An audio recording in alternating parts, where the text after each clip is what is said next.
श्रीराम समर्थ.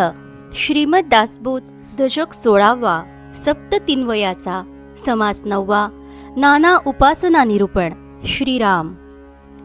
पृथ्वीमध्ये लोक नाना, त्यास नाना उपासना, भावार्थे प्रवर्तले भजना ठाई ठाई. श्रीराम. येथे प्रारंभी श्रोता प्रश्न करीत आहे. तो म्हणतो की पृथ्वीमध्ये अनेक लोक आहेत, त्यांच्या नाना प्रकारच्या उपासना आहेत. जागोजागी लोक भावार्थाने भजन करीत असतात. आपुल्या देवास भजती, नाना स्तुती स्तवने करीती, जे ते निर्गुण म्हणिती उपासनेसी. श्रीराम. आपल्या आवडीच्या देवाला ते भजतात, त्याची नाना प्रकारे स्तुती स्तवने करतात. प्रत्येक जण आपल्या उपासनेला निर्गुण म्हणतो. याचा कैसा आहे भाव, मज सांगिजे अभिप्राव, अरे हा स्तुतीचा स्वभाव ऐसा आहे. श्रीराम. यात काय भाव आहे, याबद्दल आपले मत काय आहे ते मला सांगावे. यावर वक्ता म्हणतो की अरे, आपापल्या देवाची स्तुती करावी असा माणसाचा स्वभावच असतो. निर्गुण म्हणजे बहुगुण, बहुगुणी अंतरात्मा जाण, सकळ त्याचे अंश हे प्रमाण प्रचित पाहा. श्रीराम. निर्गुण असे म्हणणे मायेमुळेच शक्य होते, आणि ती माया बहुगुणी असल्याने निर्गुणच बहुगुणी आहे असे म्हटले जाते. वास्तविक चंचळ अंतरात्माच बहुगुणी आहे. सर्व देव हे त्याचेच अंश आहेत हे अनुभवाने जाणून घ्यावे. सकळ जनासी मानावे ते, एका अंतरात्म्यास पावते, अधिकार परत्वे ते मान्य कीजे. श्रीराम.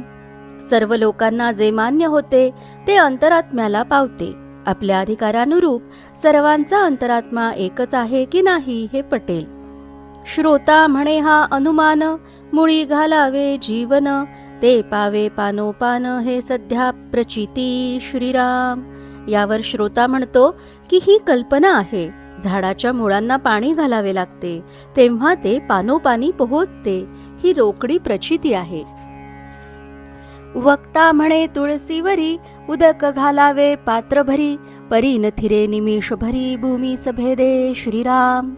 यावर वक्ता म्हणतो की तुळशीच्या रोपाला भांडभर पाणी घातले तरी ते वर पानावर राहत नाही, ते एका क्षणात जमिनीला भेदून मुळाकडेच जाते. थोरा वृक्षास कैसे करावे, सेंड्या पात्र कैसे न्यावे, याचा अभिप्राव देवे मज निरोपावा. श्रीराम. तेव्हा श्रोता म्हणाला की तुळशीचे ठीक आहे, पण मोठ्या वृक्षाच्या बाबतीत काय करावे, त्याच्या शेंड्यापर्यंत पात्र कसे न्यावे, याचा अभिप्राय स्वामींनी मला स्पष्ट करून सांगावा. प्रजन्याचे उदक पडते, ते तो मुळाकडे येते, हातची पावे ना तेथे काय करीती. श्रीराम. पावसाचे पाणी मोठ्या वृक्षावर पडते, पण तेही मुळाकडेच जाते. पात्राने पाणी घालायला हात पुरत नसेल तर काय करावे. सकळास मूळ सापडे, ऐसे पुण्य कैचे घडे, साधू जनाचे पवाडे विवेकी मन. श्रीराम. सगळ्यांनाच मूळ सापडेल इतके त्यांचे पुण्य कोठे असते.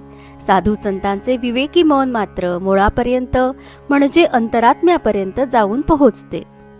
तथापि वृक्षांचे निपडी पाडे, जीवन घालिता कोठे पडे, ये गोष्टीचे साकडे काहीच नाही. श्रीराम. तथापि वृक्षाच्या दृष्टांतावरून झाडाला कोठेही पाणी घातले तरी ते कोठे जाते हे लक्षात येईल, म्हणून काहीच अडचण राहणार नाही.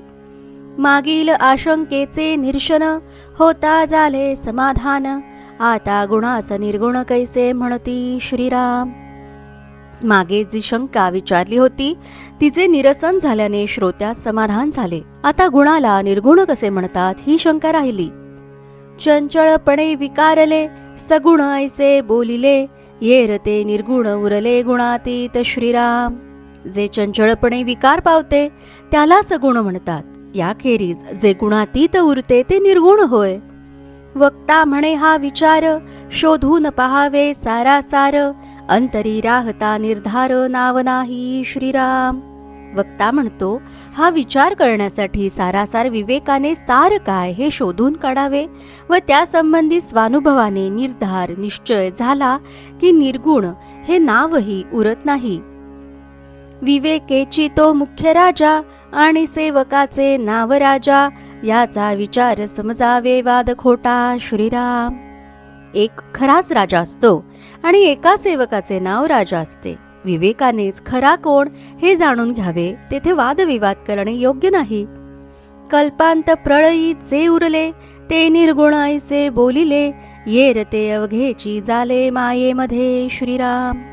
प्रलय काळी कल्पांत झाल्यावरही जे शिल्लक उरते त्यास निर्गुण म्हणावे. याखेरीज जे जे काही सर्व उत्पन्न होते ते मायेमध्येच येते. सेना शहार बाजार नाना यात्रा लहान थोर, शब्द उठती अपार कैसे निवडावे श्रीराम. सैन्यामध्ये, शहरामध्ये, बाजारामध्ये तसेच लहान मोठ्या यात्रांमध्ये अपार शब्द उठतात. त्यांची निवड कशी करावी. काळामध्ये पर्जन्य काळ, मध्यरात्री होता निवळ, नाना जीव बोलती सकळ कैसे निवडावे श्रीराम. पर्जन्य काळा दिवसभर पाऊस कोसळून मध्यरात्री जरा निवळला की नाना जीव सर्व एकदमच आवाज करू लागतात. त्यांची निवड कशी करावी. नाना देश भाषा मते, भूमंडळी असंख्याते, बहु ऋषी बहुमते कैसे निवडावी श्रीराम.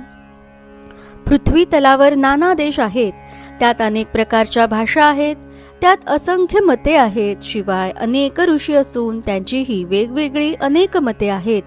त्यात निवड कशी करावी.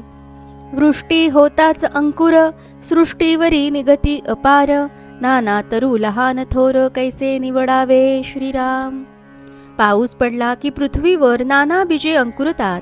या सृष्टीमध्ये नाना प्रकारचे अपार तरु लहान थोर वृक्ष निर्माण होतात. त्यातून निवड कशी करावी. खेचरे भूचरे जळचरे, नाना प्रकारीची शरीरे, नाना रंग चित्र विचित्रे कैसी निवडावी श्रीराम. आकाशात संचार करणारे, पृथ्वीवर विचरण करणारे आणि जलात विहार करणारे प्राणी पक्षी अशी नाना प्रकारची शरीरे आहेत. ती चित्र विचित्र नाना रंगांचीही असतात. त्यांतून निवड कशी करावी. कैसे दृश्य आकारले, नाना परी विकारले, उदंडची पैसावले कैसे निवडावे श्रीराम. हे दृश्य विश्व या प्रकारे आकारास येऊन त्यात नाना प्रकारचे विकार उत्पन्न होऊन त्याचा अफाट विस्तार झाला आहे. यात निवड कशी करावी. पोकळीमध्ये गंधर्व नगरे, नाना रंग लहान थोरे, बहु व्यक्ती बहु प्रकारे कैसी निवडावी श्रीराम. आकाशाच्या पोकळीत नाना गंधर्व नगरे दिसतात. ती लहान थोर नाना रंगांची असतात. त्यामध्ये नाना प्रकारच्या आकृती दिसतात. त्यामध्ये निवड करणे अशक्यच असते. दिवस रजनीचे प्रकार, चांदणे आणि अंधकार, विचार आणि अविचार कैसा निवडावा श्रीराम. दिवस आणि रात्र, चांदणे आणि अंधकार, विचार आणि अविचार यात निवड कशी करावी. विसार आणि आठवण, नेमस्त आणि बाष्कळपण, प्रचित आणि अनुमान येणे रीती श्रीराम. विस्मरण आणि स्मरण, शिस्त आणि गैरशिस्त, प्रचिती आणि अनुमान यातही निवड करणे याप्रमाणेच कठीण आहे. न्याय आणि अन्याय, होय आणि न होये, विवेके विण काये उमजो जाणे श्रीराम. न्याय आणि अन्याय, होय अथवा नाही याचा निवाडा विवेकाशिवाय होऊच शकत नाही. कार्यकर्ता आणि निकामी, शूर आणि कुकर्मी, धर्मी आणि अधर्मी कळला पाहिजे श्रीराम. कोण कार्यकर्ता आहे आणि कोण निकामी आहे, कोण शूर आहे आणि कोण वाईट कर्मे करणारा आहे, कोण धार्मिक आहे आणि कोण अधर्मी आहे हे कळलेच पाहिजे.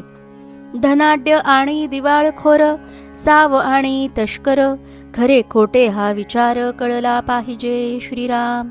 धनाढ्य कोण आहे आणि दिवाळखोर कोण आहे, सज्जन कोण आहे आणि चोर कोण आहे, काय खरे आणि काय खोटे आहे हा विचार कळलाच पाहिजे.